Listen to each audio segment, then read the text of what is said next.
and welcome to Propped by the Bar. Another great edition we've got coming up, Gareth. I can't remember what edition we're up to.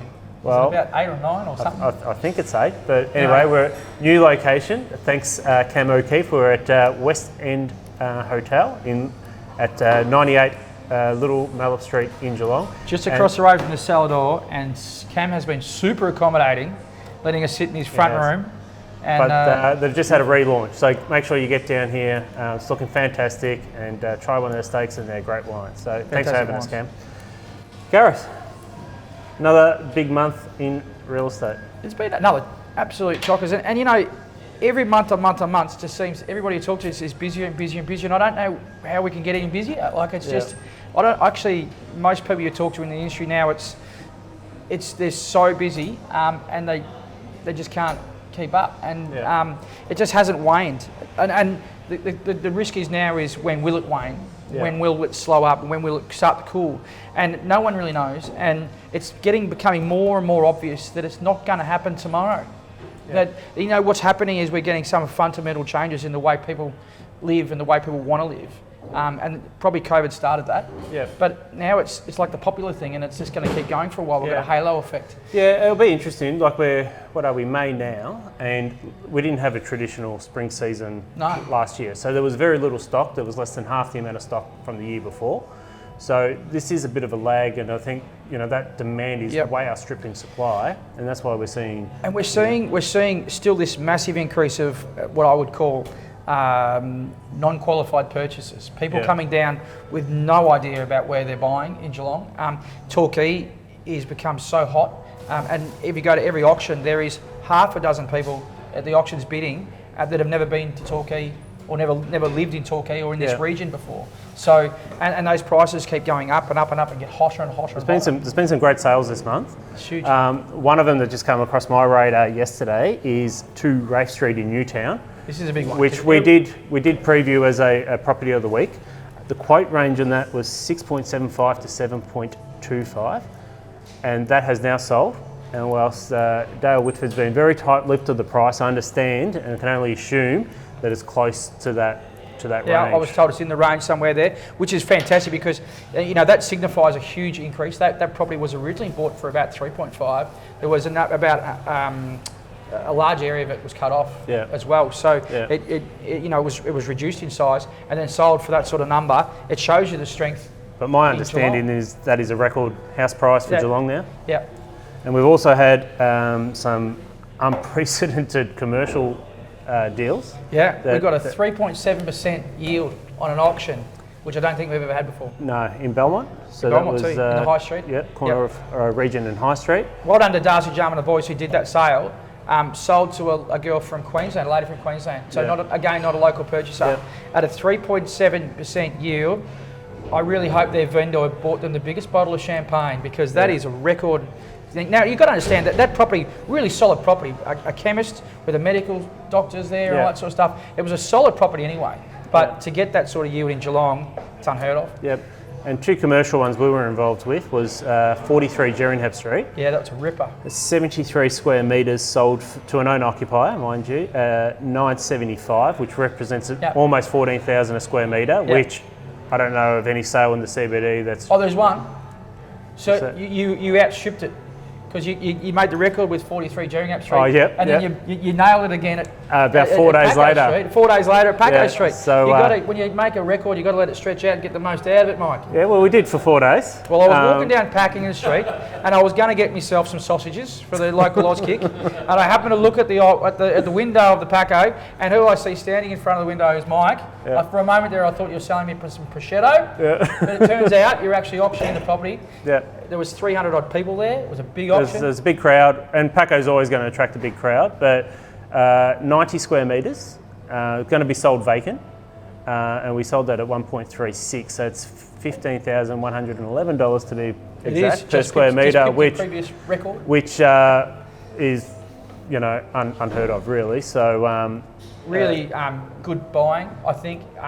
That is the most tightly held strip shops in Geelong, and that's why it attracted a huge crowd, because everybody wanted to see what would that tight strip go for and who would buy it and what's likely to go in there. So it really does show that there's a lot of interest.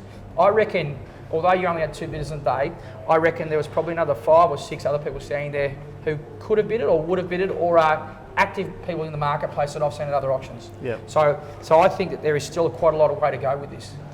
Now, the other thing that's really caught my attention this week is land sales. So, market was holding about 1 month's supply at the end of the March quarter. They've sold on approximately 630 blocks a month for the quarter of March. 630 a month in this quarter. It's huge. You're talking 6. So, for example, to give viewers an idea, a standard housing estate out at Armstrong's Creek, usually around 200 blocks. Yep. And they'll take you 6 to 12 months to build and sell and transfer through. Yep. To sell 630 in this short period of time shows you that people just want to get down here. Well, it's an increase of $20,000 per block, which is approximately 7.3% increase from the quarter before. Yeah. So we've nearly had 10% increase in 3 months, which it's crazy. But it leads to the bigger question that's out there, and this is going back at the government, as I think they need to step in here. But we have a lack of timber. The builders are all reporting 18 months lags. This is the big builders to get timber. Yeah. The smaller builders are being told they can't get timber. Our entire economy and growth in Geelong is based upon building and construction. We can't get timber. We've got a lack of trades. What is this government doing? Like, we've got to get there. I'm to the point of getting down with placards down to the port. We've got to stop some of this stuff going overseas. 67% of our timber is going overseas, Mike. I think we move on before you put us on the front page of the paper again. It's a valid point. I was down in Portland last week. I went down to Portland. There is beautiful big plantations down there, Mike, but they're all getting loaded onto ships. Yeah. We need some of this stuff to stay in Australia. It's very, very important now for the housing market. It's very, very important for property. I think it's very important for everybody to understand the implications that has on the entire economy of property. That if we can't build on these 630 lots, it's going to be interesting. I don't know how we're going to survive from that. Anyway, government, I think you're doing a great job. And I'm Michael, that's Gareth. I reckon we get on with the show. Can't wait to interview our guest this month, Justin Giddings, boss of Avalon. He's kind of the man at the moment with everything that's happening in quarantine and Avalon Airport and travel. So it'd be great to have a chat to him. He always talks himself down. He's always Mr. Keep under the covers. But I tell you, this man has to be, in my view, the most influential man. You might not realise it yet, but he is so well known outside of Geelong and outside of this region, and he's done such a great job building an airport out of nowhere, basically, to be on the world stage. Welcome, Justin. I can't wait to meet him. Yep, and just another thank you. We've had another record month in terms of viewership on Prop by the Bar. So again, if you want to hear from us, hit subscribe and you'll hear from us. Press the bell thing and you'll get the notification. Anyway, let's get on to Justin.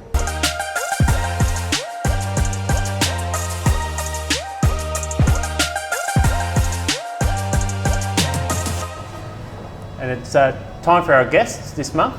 Our guest is the chair of the Gordon TAFE, the deputy chair of the Committee for Geelong, independent chair for both the Youth Justice Centre Community Advisory Group and the Lara Prison Expansion Project Group. And he's also a qualified aircraft maintenance engineer, but most of us will know him as the CEO of Avalon Airport since 2008. Justin Giddings, welcome to Props. Thanks very much, guys. Great to be here. Justin. And before we get stuck into it, Mike, I'd just like to have a bit of a tribute, I think, for the loss of Frank Costa earlier this week. Justin, you knew Frank probably better than I, and probably you too, Mike. I've only met Frank once or twice when he fixed my tyre on the way into the Geelong Club once. And this is the Geelong Club tyre, which Frank was a long time, I think lifetime member of the Geelong Club, and which he obviously was very influential with. And also the Geelong Football Club. He's obviously, we all know his involvement there. But I think when you think back on who has influenced Geelong and why we would give someone a tribute, you've got to consider the impact he has had, the positive impact he's had. You didn't need to know him to see the impact that he's had. The way that they were able to get the football club up when they did in the 2008, 2009, 2011 premierships, it changed Geelong. The civic leadership he's given to so many different groups, the philanthropic stuff that they've done, his influence has touched people that he didn't have to know them individually and to know the influence that he had. So I think on behalf of all of us, I'd like to say condolences to Shirley and the family. And obviously you're all in our thoughts, and it's going to be a very different and difficult time in Geelong, living and working without Frank. To because if you talk to any of the political leaders around, who's advocating for Geelong, what does Geelong need? Someone who's recognised outside Geelong is so important. Someone whose name carries weight in political circles, or whether it be federally, internationally. Frank had that ability. The big problem now for us as a community is who is taking his next step. And Justin, what do you think? Oh, look, Frank was a wonderful guy for sure. I remember I'd go to the footy club at the president's functions, and he'd always ask me, how are you going? How's the international going? And I'd say, I'd tell him the truth, which was probably no good. And he'd say, look, and his words were always, Justin, never, ever, ever, ever, ever, ever, ever give up. That was what he'd always say. And he's a wonderful guy. He was the go-to guy for all the politicians. So the Prime Minister, what does Geelong need? You ring up Frank Costa. Yeah. And then that's where the Committee for Geelong really started. He was alumni of the Gordon, which I chair as well, and a wonderful person. It's going to be almost impossible to fill his shoes, really. I mean, he just had the sway of everybody. I just think there's some good people coming up, but really it's going to be very difficult, and that's probably going to be a challenge for Geelong going forward. Yeah, and how do you build that sort of respect outside Geelong? I mean, it's all well and good to have a successful business here and to be promoting your business or to be promoting your stuff here in Geelong, but I think, just like you said, I mean, I was talking to Steve Elders, who was involved with previous parliamentarian, and he said when we needed to know what Geelong needed, we called Frank. And I just reiterate what you said. I think that's so important that who is most influential, not just in Geelong, but outside Geelong. Hard to believe you'll get another person that is as influential across so many different segments, like sport and business and charity. His legacy in Geelong is embedded within the fabric. So, I cast back to the importance of the football club, and people probably don't understand the importance of the football club in Geelong being recognised on a national level. And through the success, I think that's popularised Geelong as a real up and coming place. It certainly lost its stigma of Sleepy Hollow when Geelong started winning grand finals. But outside of that, in terms of what he's done in terms of charity work and across the business community, is something that it's a lasting legacy. And again, condolences to his family. Yeah, but I think you think about it. I think the man sitting with us today is probably. One of in my opinion, at the top of the list of someone who's influential outside Geelong. I mean, Mike read out all your achievements, Justin, and that's just the start of your qualifications, but your list of achievements is much deeper, your personal achievements. You started as a local Geelong boy, blue and blue, didn't you, really? Absolutely. Knockabout boy like all of us, and, probably mucked around a bit too much, and then worked your way up from the bottom like all of us. So, I started at Avalon as a cleaner and worked my way up. Very fortunate to work for a really good company, Lindsay Fox and his family really did look after me. They put me through university, they really supported me along the way. So that helps a lot, and having access through him and through others in the family to senior politicians like prime ministers and stuff. But also running Avalon, everyone wants it to succeed, so everyone's trying to help you. So I'm very fortunate. I'm going to take you back a little bit because you, Flinders Peak High School, drop out in year 10.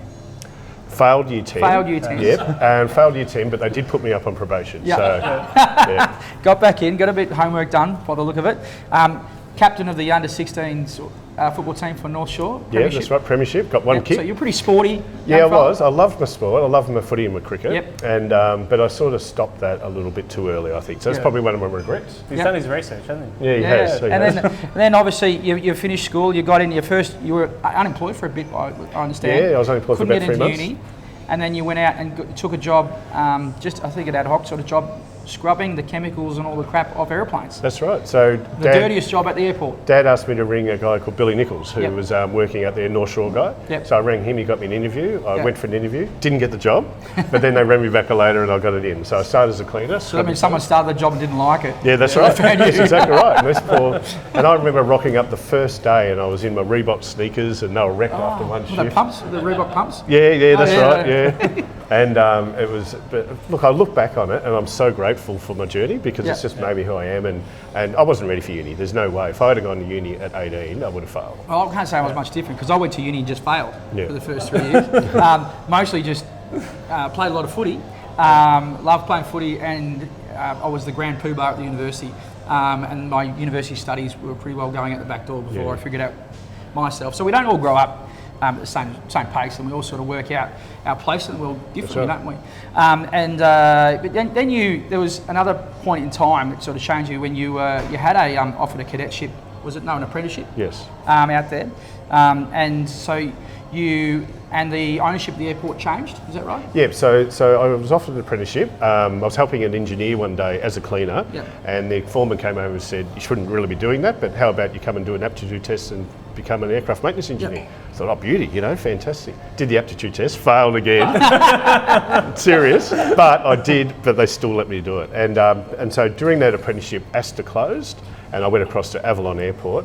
And then I was very fortunate that Lindsay Fox purchased it, and I mean that's when I started to study. I went to the Gordon, which I now chair. So this is the part I like. So you found yourself in this spot, but you had an opportunity. Yep. And this is when you grasped it, wasn't it? You went absolutely. Back to uni, you schooled yourself, put yourself through school, and you're already married at this stage? I got married just after I finished my apprenticeship, but before I started the Gordon at 25, and then so started studying really seriously at 25, the Gordon. Had you had kids at this stage? Or? No. So it's funny, my grades in university were pretty much HD average until kids, and then they went down to credit. It might have been that they were third year subjects too, but well, my nightlife was at HD average until I had kids, and then they went down to credit as well. But so it is a story of achievement, and it's a story of someone who's just a typical Geelong bloke. You had an opportunity. And you grabbed onto it, and you studied, and then you took over. I think you got a job at Essendon, that then got you into the executive part of the airport. Is that right? Yeah, that's right. So I was just working in operations at Avalon. My boss, we took over at Essendon Airport the same week as September 11 and the Ansett collapse. So good week to buy at the airport. I went up there as a supervisor. Then I worked my way up to be the manager, and eventually the commercial and operations manager. And that was a great, having my boss there as a mentor. So Ansett's collapsed. There's all these other executives floating around without a job, and you were given the opportunity. Yeah, absolutely. So it sort of says that someone there spotted something in you that they thought, could be something special. There's a bit of that, but also Lynn Fox is really good at promoting from within. They're very loyal, amazingly loyal. A lot of people have been working there for a long time, and like David Boss, my immediate boss, is just fantastic. And so he's really nurtured me and really allowed me to grow within the business. So I have a quote, I think it was from either Lynn or David, I'm not 100% sure. I call him the King of Lara, he teases. He has built a reputation of having a lot of trust and integrity. I have a lot of faith in Justin. He makes me look good, put it that way. The reality is, he's never going to stop learning, and the flexibility and ability to develop and learn are some of his greatest strengths. Yeah. That's a pretty good quote. Yeah, I wrote that. And look, like I said, they're an amazing family, and they were very close to the Costa family as well. So I know Lindsay saw Frank in the last few days. So I've been very fortunate. So but it is a story of you grabbing an opportunity and keep learning yourself, keep educating yourself, and then keep making up as you go, like the rest of us. Yeah, absolutely. That's right. If you don't know it, fake it till you make it. Yeah, that's exactly right. Justin, the last 12 months certainly for the tourism sector has been decimated. How's it been the boss of an airport over the last 12 months? Well, what I say to everybody is at least I didn't cause this. So if you're fixing your own mistakes, it's a little bit different. But look, it's been really hard. It's like the staff first. Like the staff have been amazing. We've maintained most of our staff. We had 47 casuals which were working in the retail area, which had just completely stopped for 12 months. And they put their hands up to do other tasks. So we cancelled our cleaning contract, and the clean contract actually came down, trained them how to clean, and they took over that. So we're able to save that cost. They painted the terminal, some of our casuals, and we're able to keep them on with the help of JobKeeper, of course. We're able to redeploy them at other businesses in the airport. So Department of Defence have got a property down at Avalon, and so they took over about 10 or 20 staff at various times, and they were able to stay employed. So that was a priority. As for the aviation, it's funny, I built better relations with some of the airlines than what I did before COVID, because you're talking to them more often. AirAsia would ring me and say, "What's going on?" They're reading the Herald Sun online, finding out about the restrictions. So they'll ring me all the time. So the communication was excellent. That's accessibility, though, isn't it? That's being someone who they feel they can have access to. And I think that's one of your great strengths, isn't it? Yeah, I think so. I'd like it to be. I'm a pretty casual sort of guy, and Ben, who's the CEO, knows he can message me all the time. He's got a habit of messaging me on a Friday night about 8 o'clock, and so I think this is going to wreck my weekend. But no, so I think the positives come out of it. almost outweigh the negatives in terms of the relationships I've built with some clients, but also our staff. Yeah. And domestic travel capacity in comparison to pre-pandemic? I would say 100% with a few cancellations every now and then. Yeah. So today, for example, we've got 100%, but yesterday we had one cancellation. Yeah. So I think that's, I would imagine that we'll probably exceed 100% over the next few months as well. Domestic is picking up quite well. Yep. International, don't ask, but domestically it Well, is. talk about international. We currently have a bubble with New Zealand. Is there any talk of ski trip? Yeah, ski trips, but having direct flights from Avalon to New Zealand? He's very keen to get Auckland going. I've got to watch this space a little bit, but certainly we're pushing that pretty hard. Yeah. I mean, Auckland is probably the second most demanded international route we've ever had behind Bali. Everyone wants to go to Bali. Queenstown would have beaten Auckland? No, it's just because of the demand, bigger population, so everyone wants to go. So I'm really keen to get Auckland going. It might start off with 3 or 4 a week, but I just think the inbound tourism for Geelong would be amazing. It's very much an inbound market. It's probably about 60% inbound, 40% outbound. So it would certainly help this region for sure. And so we're probably going to need a bit of government help to do that. And I had a first discussion with government today, just sort of sounding them out and telling where I'm at with it. But New Zealand would be good. I mean, KL, we had double daily KL before the pandemic, and I'm hopeful of getting that back in a staged way from January. That's sort of the indications, but again, who knows? But Bali, our daily service to Bali, which took years to get, is some time away, unfortunately. No. When it was here, the Bali trip, was it a bonanza before the COVID? It was building up. So they announced and they started flying 2 weeks later, which you shouldn't do for Bali. Yep.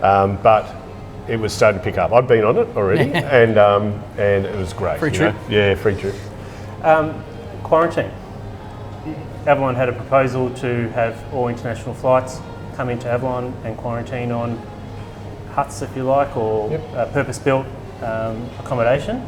Now, last week, I understand that the state government's preference is to take it to Mitcham. Mickleham, sorry. Is that done deal, or? I don't think it is. So they actually looked at 10 sites. They found 2 suitable. Mickleham and Avalon. Avalon was only marginally behind because they're saying it was closer to Melbourne Airport. Because not all the flights will come to Avalon, they'll be shared. But I still think that we are a better site. I think that being able to fly people into Avalon Airport, being able to be processed there, stay there until they've been fully tested, isolated away from communities totally, not going through any residential areas at all, being able to interact with staff in an outside environment. You look at the Howard Springs model up in Melbourne, up in Northern Territory, and that just works really, really well. It's it's an incredible way, and it hasn't had any infection outbreak, any. So I just think hopefully we can get it going. I mean, if the government decides to put it at Mickleham, that's fine. I don't mind.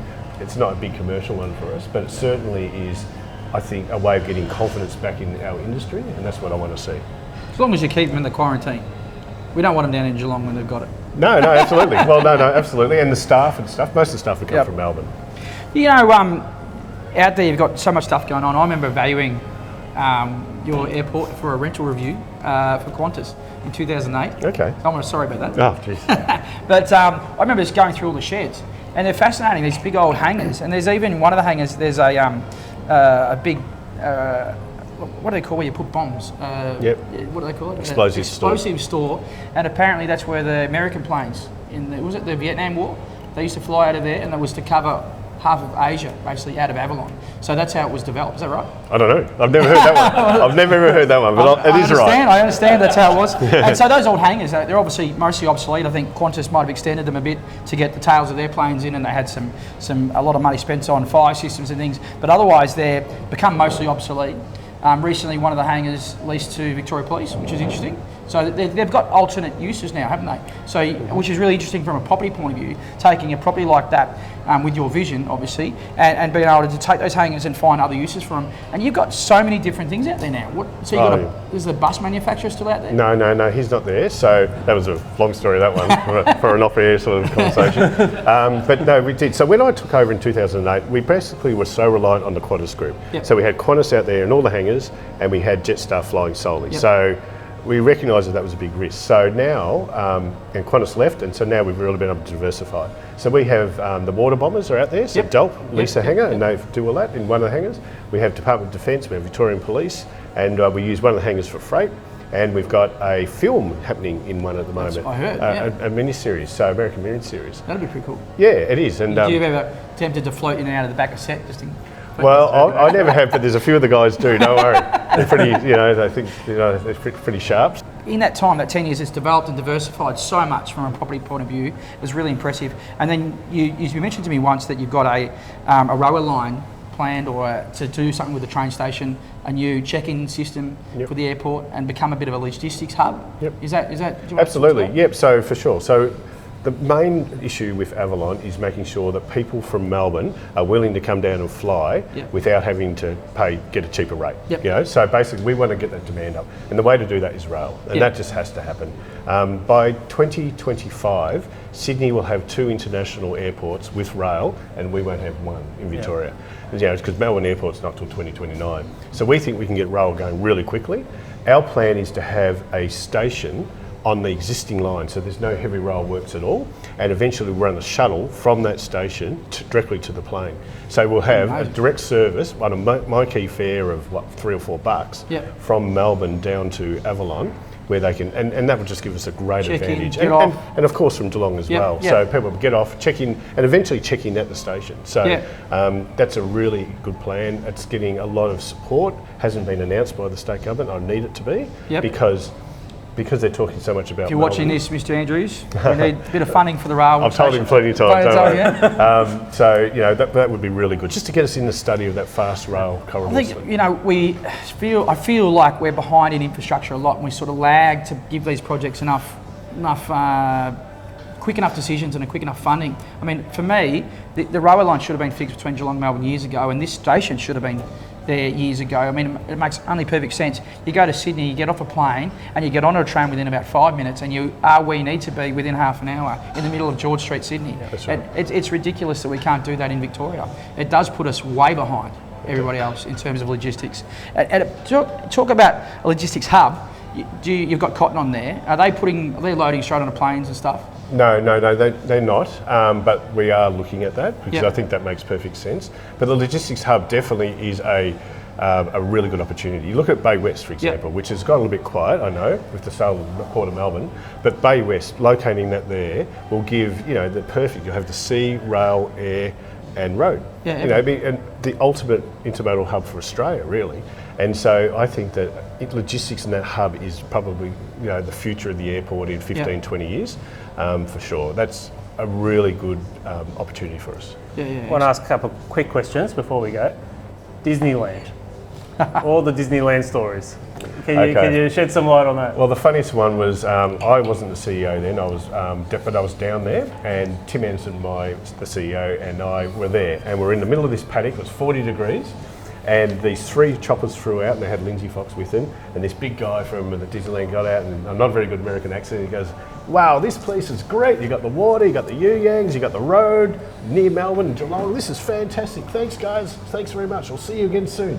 He gets in the chopper, takes off, and my boss says to me, "We'll never see them again." and we did it. You did it. And then it hit the Addy after it, and so everyone's blown it up, and I knew it wasn't going to happen.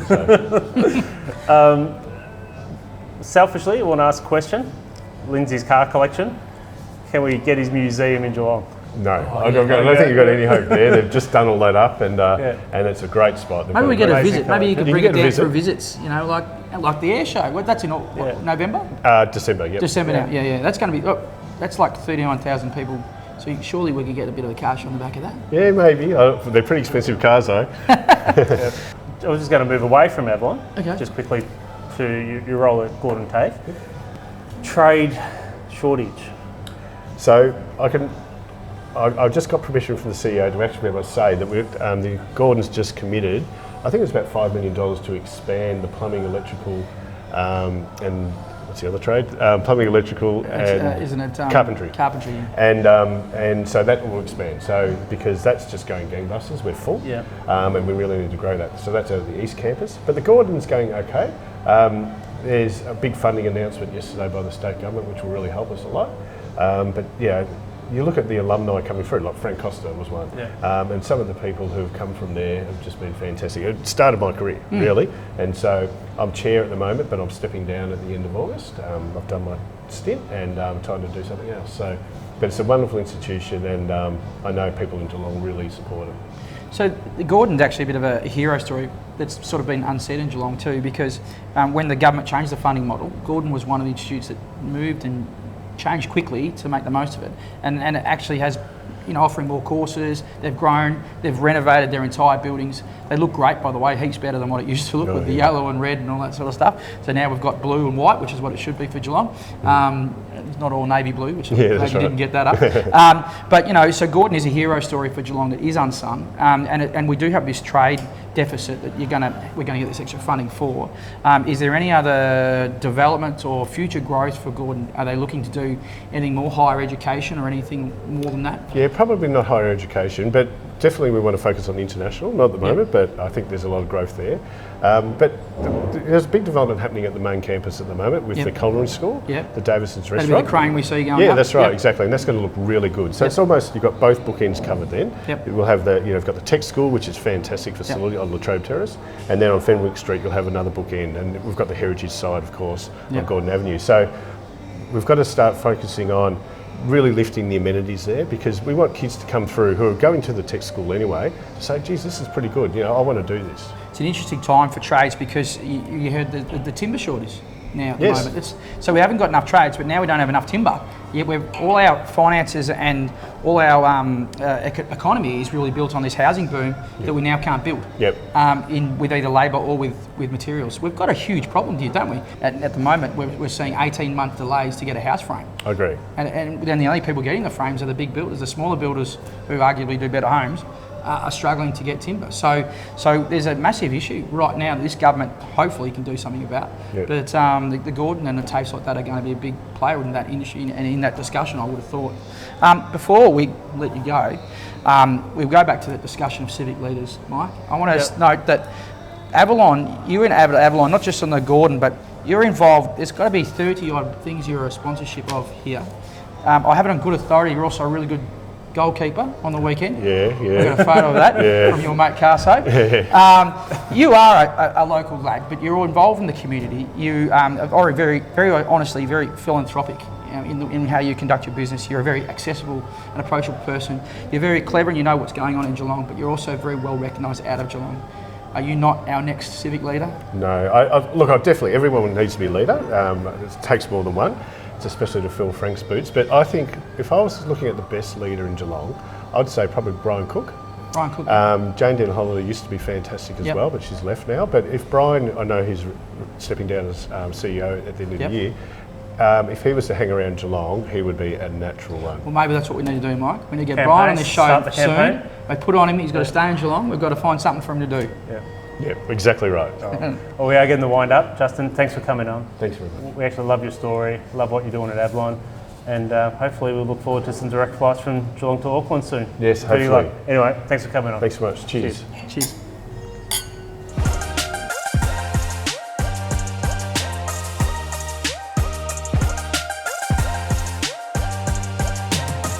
And welcome back to Propped. Thanks to Justin for coming in. Told you he was a ripper.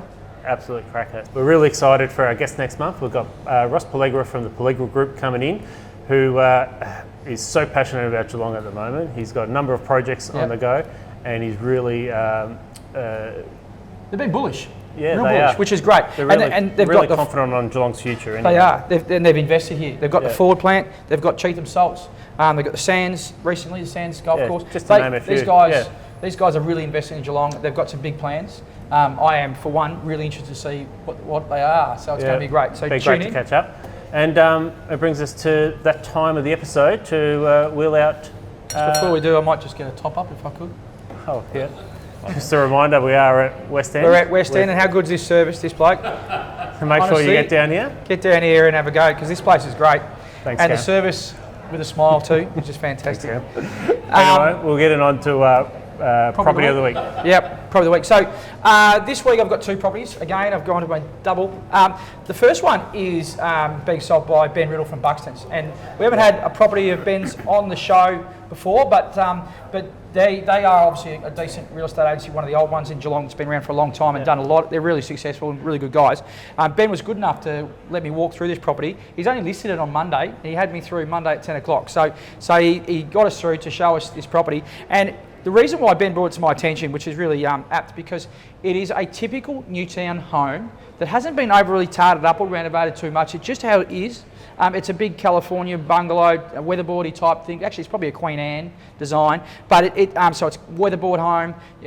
But it's got the 5 bedrooms, it's got 4 bathrooms, it's got in-ground pool. It's on a massive block, and it sits on the north side of Skene Street, so on the downslope, near my favourite pub, the Diggers Pub. Second favourite to West End, obviously, but Good save.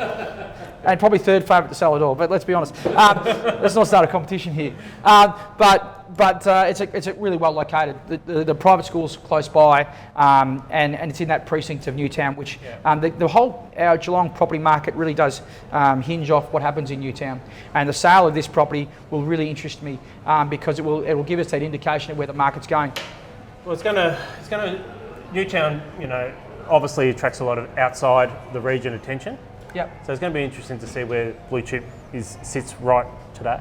Yeah, and it is blue chip, right, smack in the middle. So, and as valuers, we're very keen that when we do the valuation of Skene Street, for example, we only look at values on Skene Street. You can't compare it one way up the hill or one way down the hill. You've got to look at just Skene Street, and that's the same with some of those other Bostock and some of those other streets of Newtown up there, the hill, Victoria Street and Grosstock and George and some of these others. They really have unique values, but the rest of the market, they are the pinnacle on the top of our market. So Price expectations?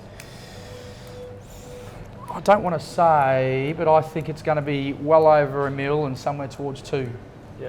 Big wide gap there. But I don't want to outdo what the quote range is. I'm not 100% sure the quote range, so we won't talk about that. Yep. But You've got a commercial one as well? Yeah, the second property.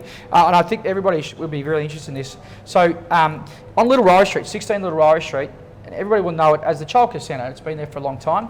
Yep.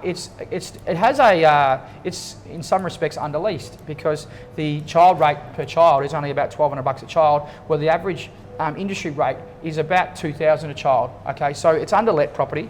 It's been underlet for a reason because it's been operated and owned within a church group. So they've looked after the operator and they've provided a really good service for many, many years.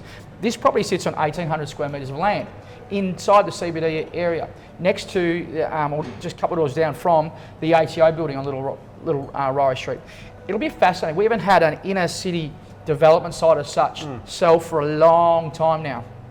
I don't think there's been one since like the government agency buildings. No, not of this size. So this sale, Maxwell Collins have got it. The guy Nick Lord is doing a great job with it. Those guys, I'm really keen to see where they land because it could go anywhere from 3,000 or 4,000 square metre right up to 8,000 square metre. Who knows? 8,000. Could do. We've got smaller sites at 8,000, and who knows? But we know that the market's changed. The previous value of these sites were around 3.5 a square metre. That was 3 or 4 years ago. We know what's happening in the marketplace, but we don't know really what's going on with this marketplace. 1,800 square metres in the middle of town, anybody's guess. Yeah. I'm really keen to be there. If you auction that one, I'll be keen. I'll be there. Anyway, that's all we've got time for this month. Again, thanks to Cam O'Keefe. We're at West End at 98 Little Mallup Street, so make sure you get down here and check it out. Again, thanks to John Fitzgerald for putting all this together, Chris from Moo Media. Don't forget to subscribe. And I just noticed, mate, you're wearing my present. I am. Yeah. It's getting a bit of air around the... How are the ankles feeling? It's a bit like wearing a kilt. There's a lot of air around there. You feel a little bit... Not sure if I'm being a bit naughty. Anyway, we'll leave you with that image. And thanks for tuning in. We'll see you next month. Cheers.